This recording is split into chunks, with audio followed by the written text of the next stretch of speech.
seminar will give a faith, a pathway, and it should be a grand success for the purpose for which it was organized. We cannot deny and we cannot forget the services and the foundation laid down by our former and the first education minister for the cause of education in this independent country. With this, I conclude. I my sincere thanks to all the participants. Thanks a lot. Thank you. Uh,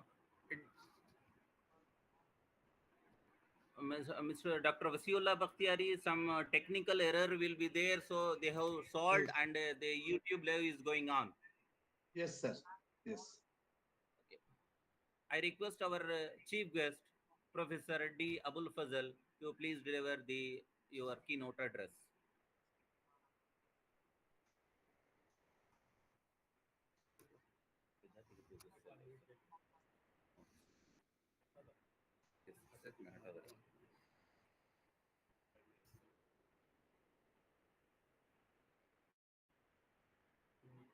Sir, you you please unmute your Microphone.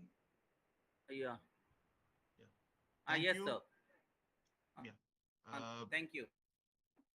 it's a great pleasure today for me to attend this program organized by Department of Urdu and NCPL Study Center of C. Abdul Hakim College and in collaboration with Department of Urdu Government College for Men. I appreciate the initiative taken by both the colleges in organizing this important event. So, dear friends, I was told by Brother Yasir Saab that I need to talk for 15 to 20 minutes. So, for the next 15 to 20 minutes, I would like to talk to you about the first education minister of India, that is Maulana Abul Kalam Azad. So, now we need to begin this discussion, I believe, with a question: why should we study about a man, a person, or why should we study people of the past? See, today we are discussing about Maulana Abul Kalam Azad. Maulana Abul Kalam Azad was born in 1888, that is 135 years before from today. He died in 1958. He expired in 1958. He passed away in 1958. That is 65 years from today. So now the question is, a person who has lived, who has left this world before 65 years, why should we study about him? See, the answer is the leaders are visionaries. The leaders have their own vision. The leaders have their own dreams. This vision, this dream is very important because this dream has constructed our society. This dream has constructed our community.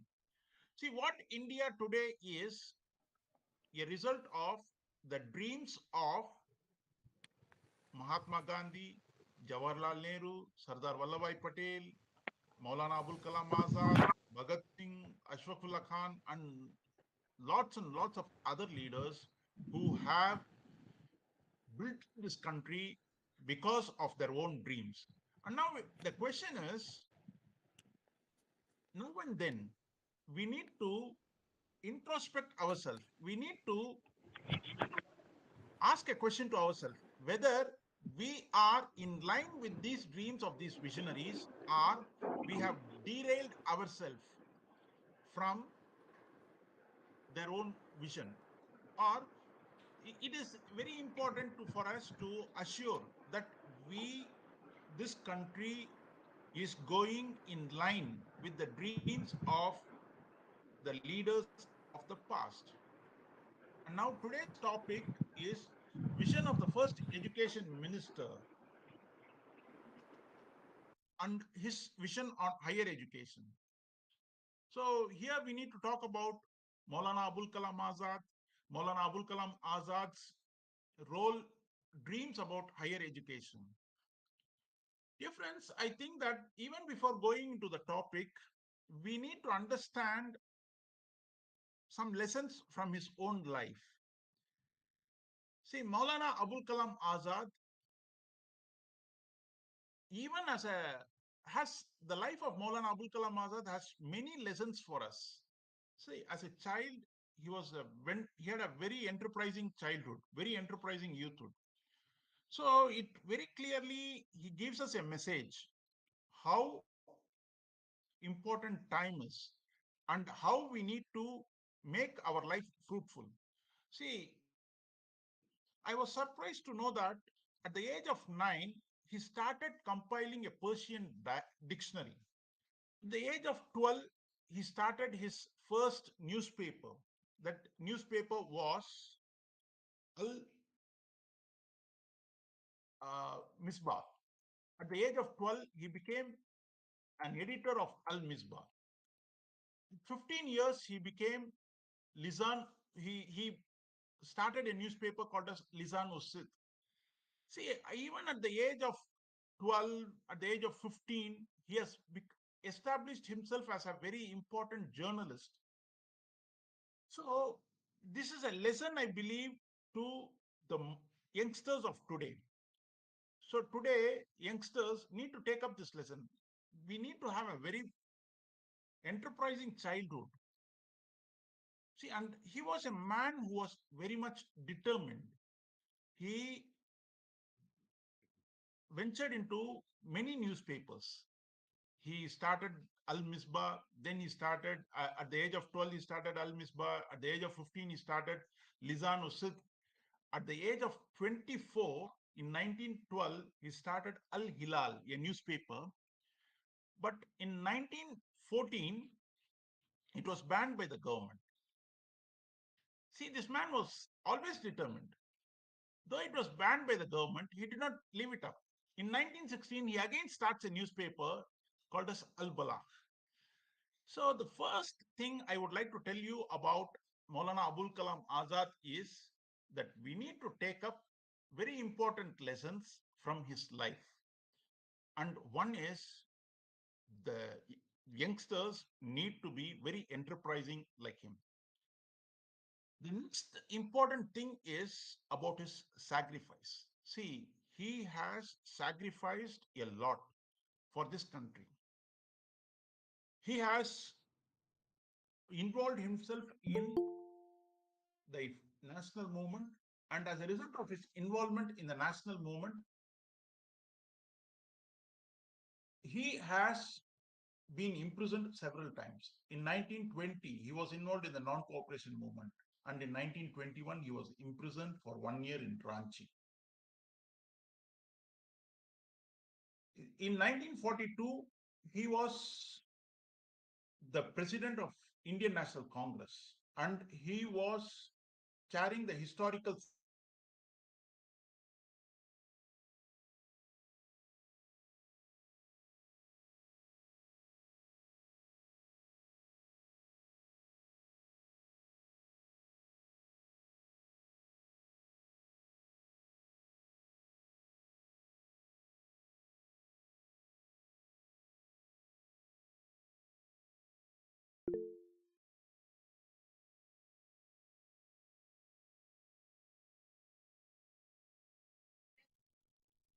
Sir,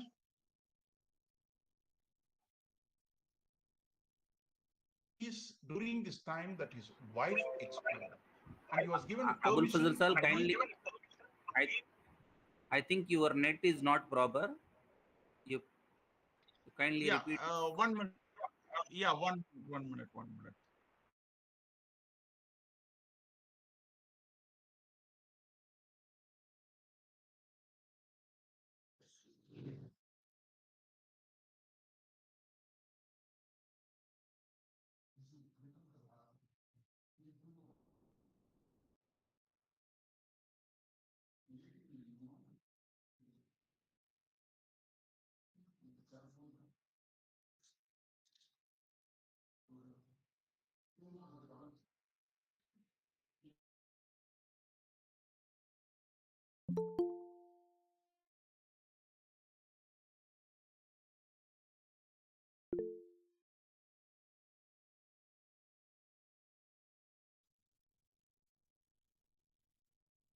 Sir?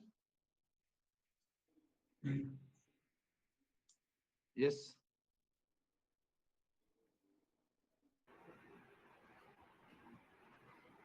You please wait a few Okay, okay. seconds. Okay, Uh, okay.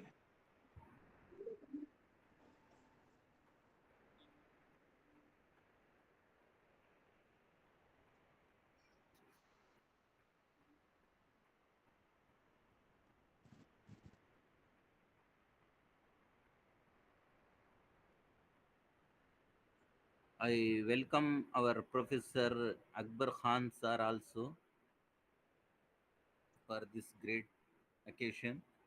Yes. Thank you. Oh, yes. Assalamu alaikum. Am I audible now? Yes, Yes, yes, sir. yeah, you please clear. Yes, you please, sir, continue. Yeah, Oh, sorry, yes. sorry for the network trouble. Okay. Okay. So we were talking about Maulana Abul Kalam Azad and his sacrifices. So in 1942, he was the president of Indian National Congress. As president of Indian National Congress, he passed the Quit India Resolution in 1942, and he was arrested for 4 years in 1946. Up to 1946, he was there in the prison in um, Ahmednagar in Maharashtra. There's a fort in Ahmednagar in Maharashtra. He was there in that prison. And now, so we need to learn lessons like this. See, I told you the first lesson we need to learn about from Maulana Azad's life is that we need to be enterprising like him. So I told you that he was at a very young age, he became a journalist. And not only that, he was the youngest president of Indian National Congress. At the age of 35, he became the president of Indian National Congress. And in 1940, from 1941 to 1945, he was continuously the president of Indian National Congress. Um, and it was a very crucial period. So these are some of the lessons which we need to learn from his life, his enterprising nature, even as a child, his sacrifices for this nation. And now, apart from that, again, his life is a lesson for us, and for today's India, need to learn from him, and that is his belief in Hindu-Muslim unity.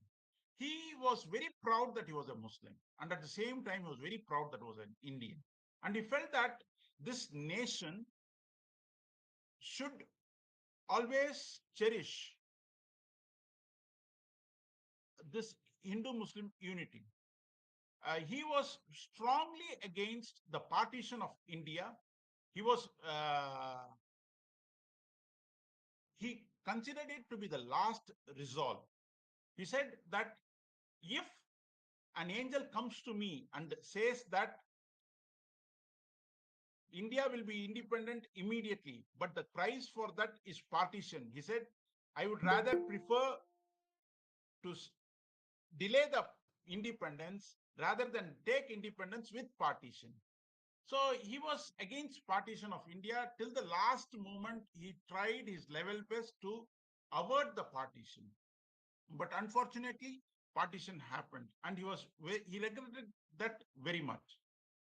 Now, coming to today's topic, he served as the education minister of India, the first education minister of India. He became the education minister in 1947 during the interim government. So the British, even before they left, they had established an interim government to which they had to transfer the power. And in this interim government, he was the education minister in 1947, in January 1947. And from that time up to 11 years, till his death in 1958, he was the prime minister, or he was the education minister of our nation. So during this period, it was a very glorious period because he established several commissions. See, he established a commission called as the Education Commission in 1948. He established a committee called as Care Committee for Elementary Education in 1948. He established another commission called the Secondary Education Commission 1952 to 53. So now, and apart from that, the UGC, which we talk about today is his it is his brainchild. The University Grants Commission was inaugurated in 1953. Now we need to talk about his uh, vision of education, his vision of higher education. See, what did he want in the education field? The first thing is, he said, India is today free today. India can establish its own education policy. Now, this education policy can have two dimensions. Either it can be exclusive or it can be inclusive. He said this education policy, which will mold the young minds of India, should be inclusive. He said the basic premise of education should be to fight narrow mindedness. In other words, say, to quote, I mean, to put it very simple, he said, India is a country with composite culture. India is a country with pluralist culture. And now the education policy of India should reflect this pluralist composite culture. And it should not be exclusive. And it should not, the narrow mindedness will try to make it as exclusive, but we should ensure that the higher education of India is all inclusive. Then he had another important aspect of his educational policy was his educational policy was not towards personal upliftment. It was towards social upliftment. In the sense, he considered education to be a source of transformation. And he considered that education is the problem of Asia. In the other words, he said that for all the Asian countries, we need to design an education policy which would socially uplift the societies. So he said, education, by means of education, we need to democratize our societies. So he said, education will be a source by means of which our society will become more democratic. And for this purpose, he emphasized four things. One, he said, we will remove illiteracy. The basic objective of our educational policy should be to remove illiteracy, he said. And to remove illiteracy, he suggested measures like universalization of elementary education. He wanted adult education. He wanted education of women. And apart from that, he said, if our society needs to be democratized, we need to, with the help of education policy, try to try to overcome the social inequalities in the society. And he always ensured that the education should be a pluralist one, a composite one, and that is why he always said we need to have three language formulas where the state language people will study, we will study English, and we will study Hindi. So he basically said that sound primary education should be given throughout the country. See, he said that primary education is the most important education for men, for a country, for a nation. If it has to transform itself, if it has to reform itself, primary education is very important. Then his important aspect of his educational policy was character building. He said that the basic purpose of education is to find the truth. And secondly, he said that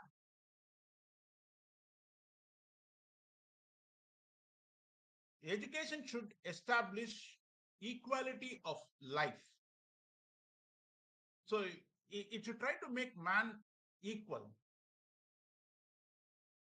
Apart from that, in his education policy, he noted down that this education should promote development of the nation to such an extent that we become self-sufficient. And if we need to become self-sufficient, he ensured that we must improve our technical education. And it is with this idea in mind, he inaugurated the IIT, the first IIT at Kharagpur in 1951. And he also established the All India Council for Technical Education to set up advanced research centers in science and technology. Apart from that, he said our education should be promoting national integration. It should promote secularism. And he believed that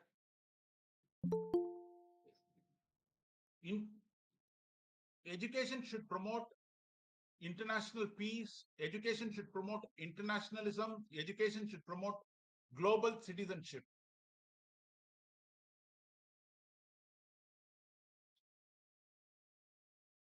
And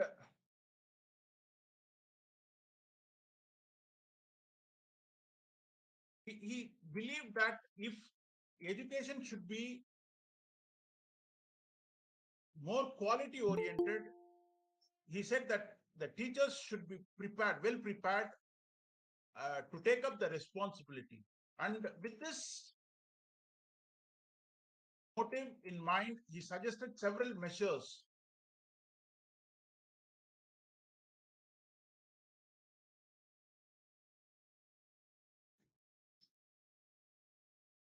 So these are some of the basic aspects of the education policy of Maulana Abul Kalam Azad. And I think I have highlighted on the most important aspects of his education policy. It is right now time for us to look back into his education policy and try to assess ourselves whether we are in line with his dreams, his vision. So I thank Brother Yasir for giving me this opportunity, to highlight on the education policy of Maulana Azad. Now, if it is open for questions, if anybody has any questions, you can ask me.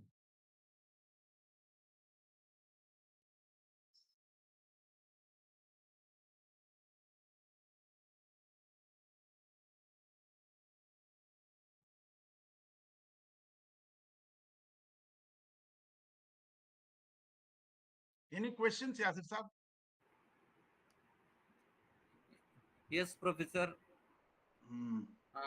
The session is open, so anybody can ask some questions, some clarifications from our professor.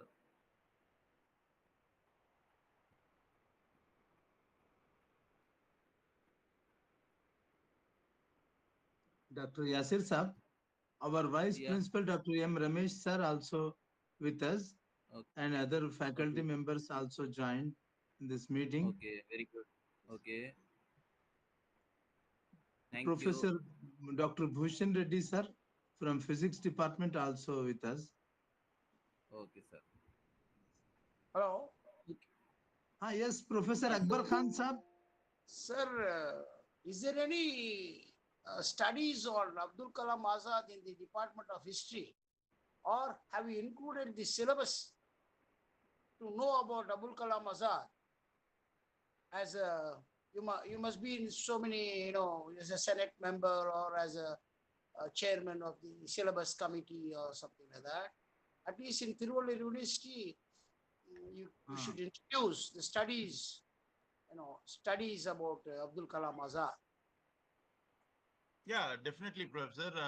Previously, we have had a paper called as Intellectuals, History of Intellectuals of India, and where we have had Maulana Abul Kalam Azad as part of one of the leaders who have built up the intellectual movement of India. And apart from that, uh, we need to take into consideration that it is right time that we raise the issue of remembering Maulana Abul Kalam Azad, because nowadays we tend to forget him. Recently, we had the issue of NCRT dropping Maulana Abul Kalam Azad's lesson from NCRT class 11 book. So it's right time that we highlight this issue. We remember him more and more. These type of meetings are organized regularly. Um, so that is what my reply is. And Yes, sir. people are interested to study about Maulana Abul Kalam Azad. There is a book, his biography has been done by S. Irfan Habib Saab. It's an excellent book, so people can go through that book. Apart from that, Maulana Abul Kalam Azad has written his own biography, autobiography, India Wins Freedom, a very excellent book which gives details about Indian national movement and its role of Maulana Abul Kalam Azad and other leaders. Whatever happened in the Indian national movement is documented in this book, India Wins Freedom. So people can go through that. Thank Yes, you. sir. But at the same time, other people should also know. Not only a book will be very limited. Comes in the syllabus. All students come. It will be greater. And department and history department has to play a very big role. Nasser will do everything. He is a mini Abdul Kalam Azad of our South. Yes, sir. Thank you. Yes, thank you. Sir, Thank you very much, Professor. our history department professor, Dr. M. Ramesh sir, vice principal of our college, is also here. I request him to please say a few words on this occasion. And Mr. Gayas also present here. Gayasuddin Sharif from history department also.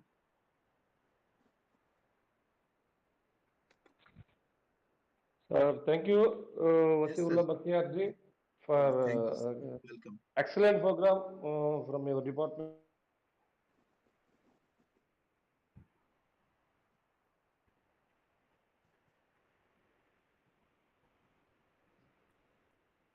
And I appreciate the great words about the ABJ Abdul Kalam Gar, one of the greatest freedom fighter, as well great our motivation message will encourage our students to know more about APJ Abdul Kalam. Okay, sir. Thank you, sir. Thank you, Siullah, sir. Thank you. Okay. Thanks for Thank you, sir. giving opportunity to participate. Great program from your department. Thank you, sir. Thank you. I request Dr. Wasiullah Bakhtiyari to propose Sir. a vote of thanks. Okay. Thank you, Dr. Yasir Saab. The national webinar on the vision of first education minister Maulana Abul Kalam Azad by Professor Abul Fazl, Professor of History, Department of History, Islamia College, Autonomous Waniambadi. I am very much thankful to Principal of C. Abdul Hakeem College, Professor Dr. S.A. Sajid Sahab, Principal of our college, Government College for Men, Autonomous Kadapa, Dr. Ravindranath Garu, Vice Principal of our college, Dr. M. Ramesh Sir from History Department, Dr. Ghayasuddin Sharif, particularly the technical team and the resource person of today's national webinar, Professor Abul Fazl, Dr. Akbar Khan Saab, Dr. Bhushan Reddy, Ghayasuddin Sharif, and other personalities who participated in this webinar here in Google Meet, and those they are watching this webinar live streamed YouTube. I am very much thankful to them all. Thank you very much. Thank you for this organizing a national webinar. Particularly, I am thankful to the resource person, Professor Abul Fazal, who elaborated about the vision on higher education of the first education minister of India, Maulana Abul Kalam Azad. He was a very visionary man. I am very much thankful to all the participants here and also on the YouTube. Thank you. Thanks a lot, Professor Vasi, and I thank all the viewers and in general and in particular our chief guest, and all the participants will get the e-certificate through link. I request all the participants, even our students from YouTube streaming, they can get their certificate and clicking that Google form, and they will get the e-certificate within 1 hour. I thanks Okay. the opportunity given by our college. Thanks a lot. Yes. Thank you, Thank particularly you. Thank the you very much, technical professors. team. Thank you very much. Yes. Thank you Okay. very much, Thank you. professors, both of you. Thank you. Yes. Thank you very much. Thank you. Particularly the technical team from the C. Abdul Hakim College Autonomous Melvisharam and the IQSC. I am very much thankful. Okay. Thank you, sir. Thank you very much. Thank you, dear. Thank you.